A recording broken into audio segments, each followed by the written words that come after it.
গোপালগঞ্জে হামলা চালানো হয়েছে, বাংলাদেশের আরো 10টা জায়গায় হামলা চালানো হবে। আমাদেরকে দমন করা যাবে না। সংগ্রামী মুন্সিগঞ্জবাসী, মুজিববাদের বিরুদ্ধে যে লড়াই, যে যুদ্ধ আমরা ঘোষণা করেছি গণ অভ্যুত্থানের মধ্য দিয়ে, ফ্যাসিবাদী ব্যবস্থা বিলোপের যে লড়াই আমরা শুরু করেছি, এই লড়াই সমাপ্ত না করে আমরা শেষ থামবো না। প্রিয় মুন্সিগঞ্জবাসী, আপনাদেরকে এই নদী ভাঙন থেকে রক্ষা করব আমরা, নদী দুর্যোগ থেকে রক্ষা করব আমরা।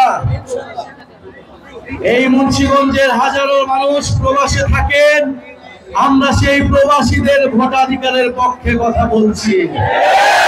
অনেকে বলছে প্রবাসীদের কোনো অবদান নাই, তারা কেন ভোট দিবে?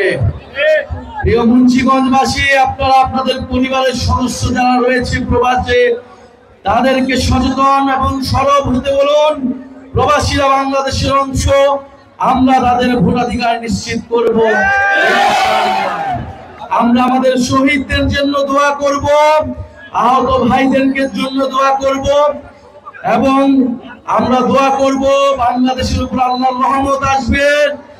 বাংলাদেশটি নতুন বাংলাদেশের জন্য আমরা লড়াই করে যাচ্ছি, ইনশাআল্লাহ আমরা সেই লড়াইয়ে জিতব। আমরা আমাদের সাথে উপরওয়ালা রয়েছে, নিচে বাংলাদেশের জনগণ রয়েছে, আর রয়েছে মুন্সিগঞ্জের প্রতিবাদী জনগণ।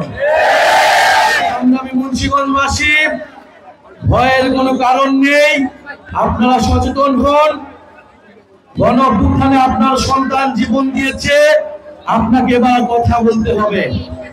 এলাকায় এলাকায় পাড়ায় পাড়ায় আপনারা সরব হন, প্রতিবাদের সংস্কৃতি গড়ে তুলুন।